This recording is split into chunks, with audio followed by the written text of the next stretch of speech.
और कठुआ में फिर संदिग्ध ड्रोन नजर आया है। कठुआ के सहरखाद इलाके में ड्रोन दिखा है। करीब 5 मिनट तक भारतीय सीमा में ये ड्रोन रहा है। सुरक्षा बलों के एक्शन में आते ही ड्रोन गायब हो गया। 15 दिन में ये कई घटनाएं सामने आ चुकी हैं। 7वीं घटना है जहां ड्रोन नजर आया हो। करीब 5 मिनट तक भारतीय सीमा में ये ड्रोन रहा है। जैसे ही सुरक्षा बल एक्शन में आए, ये ड्रोन गायब हो गया।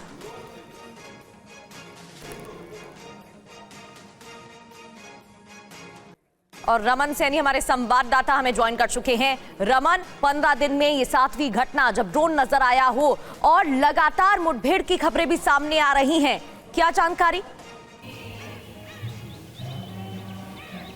जी हाँ प्रगति, बिल्कुल देखिए, जिस तरीके से गणतंत्र दिवस के मौके पर पहले ही सुरक्षा को चाक चौबंद किया गया था, लेकिन पाकिस्तान की तरफ से लगातार ड्रोन द्वारा घुसपैठ की जो घटनाएं हैं वो लगातार हमने देखा कि पिछले 15 दिनों से लगातार कई बार इस तरह की घटनाएं सामने आई हैं। और बीती रात भी हमने देखा कि कठुआ का जो इलाका पड़ता है वहाँ पर करीबन 5 मिनट तक पाकिस्तानी ड्रोन जो है वो भारतीय सीमा के अंदर मंडराता रहा। उसके बाद पाकिस्तान की तरफ वापस लौट गया।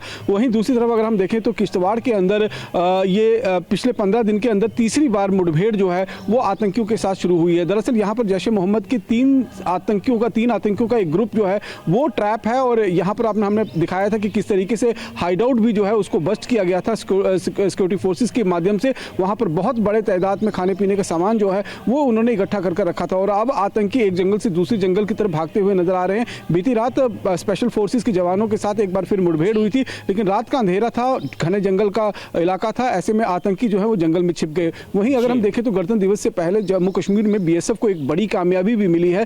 बीएसएफ ने सांबा सेक्टर में जो इंटरनेशनल बॉर्डर है वहां से एक घुसपैठिया जो घुसपैठ करने की कोशिश कर रहा था, उसे सवाल यही है कि क्या पाकिस्तान एक बार फिर से कोई बड़ी नापाक, कोई बड़ी साजिश को रच रहा है लगातार ड्रोन के घुसपैठ, और अब एक घुसपैठिया जिस पाकिस्तानी घुसपैठिए को ढेर किया बीएसएफ के जवानों ने। बहुत बहुत शुक्रिया आपका रमन इस पूरी जानकारी के लिए।